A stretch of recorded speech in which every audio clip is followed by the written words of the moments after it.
Welcome, everyone. In today's session, we're going to move way beyond simple vocabulary lists. We're going to truly understand one of the most fundamental, most essential concepts in Chinese culture, the family. We're going to see how language, history, and philosophy are all packed into just a few simple characters. So, let's start with our guiding question for today. What can a single word really tell us about an entire culture?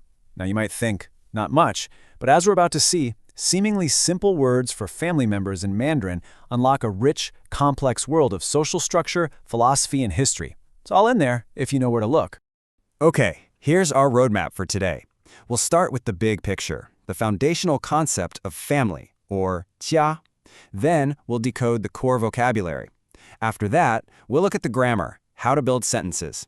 Then comes the really important part, the unspoken cultural rules. And finally, we'll put it all into practice with a case study. All right, so first things first, we need to adjust our perspective. When you hear the word family, you might picture a typical nuclear family. But in Mandarin, the concept of jia, pronounced jia, is so much bigger than that. Think of it less like a house and more like an entire social system, a web of relationships and obligations that defines a person's place in the world. Now, this is really fascinating. Let's look at the character itself. It's basically a picture story. The top part, that little cap, is the radical for roof. Under the roof, you have the character for pig. A pig? Why a pig? Well, in ancient China, a pig was a huge deal. It was a source of food and a symbol of wealth and prosperity. So the character for family literally shows a pig sheltered under a roof.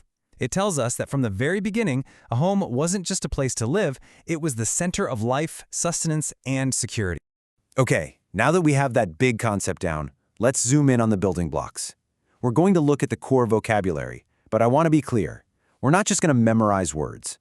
We are going to deconstruct them to understand the logic built inside each character. Trust me, once you see the patterns, it makes learning so much easier. First up, mother. Ma. Let's really focus on the tones, because in Mandarin, tones are everything. The first character, ma, is the first tone. That's high and flat. Imagine you're singing a high note and holding it steady. Ma. The second ma is a neutral tone, so it's light and quick. Let's try it. Ma. The most common mistake here is letting that first tone fall. You've got to keep it up high. And here is the absolute genius of Chinese characters. The character ma is made of two parts. On the left, you have nu, which is the radical for woman. That tells you the meaning of the character is related to a female. On the right, you have ma, the character for horse, which is pronounced ma. That gives you the sound. So you have a meaning part and a sound part. It's like a built-in clue. You see that woman radical and you know you're in the right ballpark. Next, we have father, baba. Now listen carefully because the tone and the rhythm are completely different from mama. Here we have a fourth tone, ba. It's sharp, it's quick, it falls. Think of a quick, sharp command like, stop. That's the energy. The second ba is neutral, just like before. So you get this strong, weak rhythm. Ba.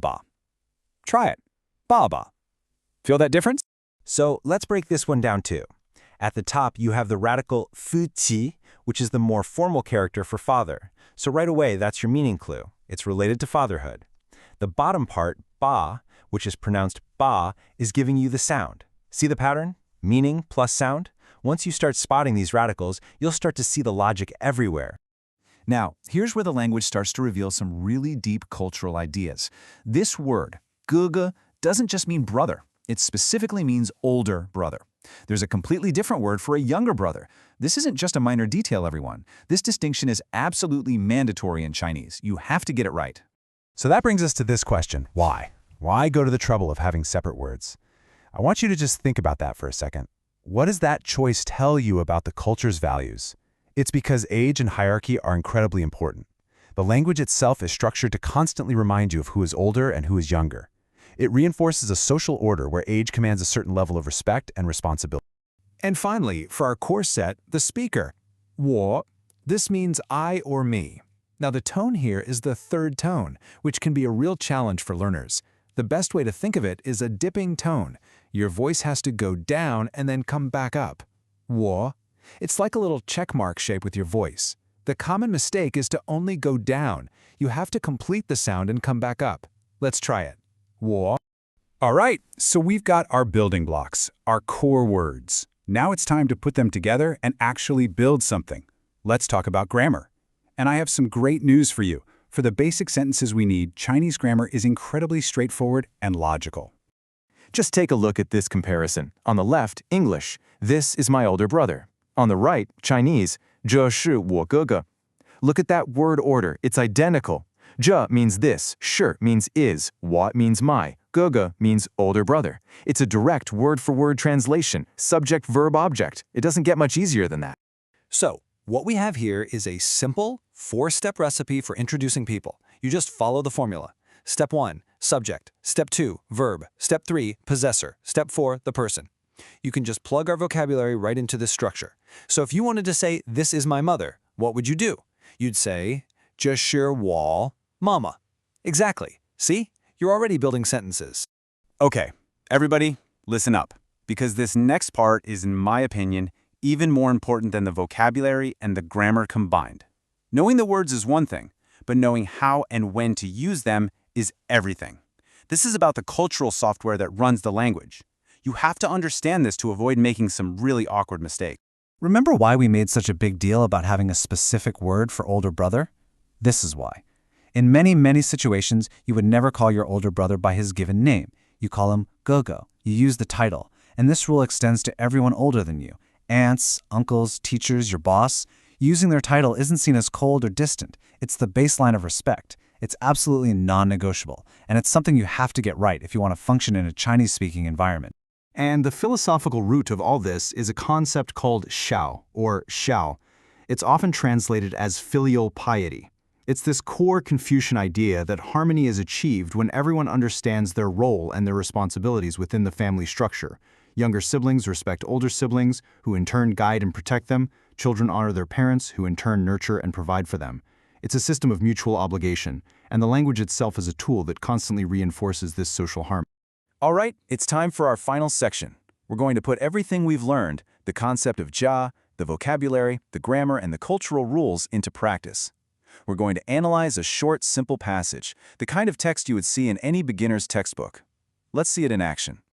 Okay, I'm going to read this passage aloud. I want you to listen carefully for the tones, the sentence patterns, and the vocabulary we've discussed. Ready?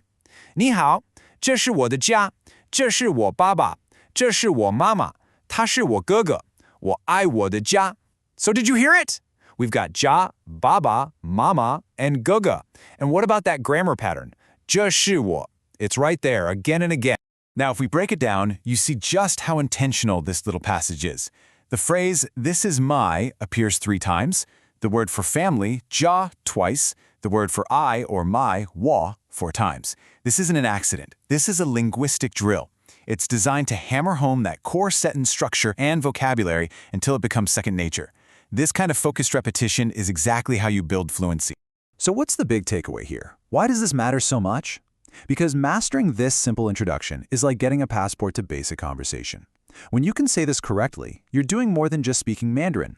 You are showing that you understand the basic structure of the language, you know the core vocabulary, and most importantly, you have an awareness of the cultural rules.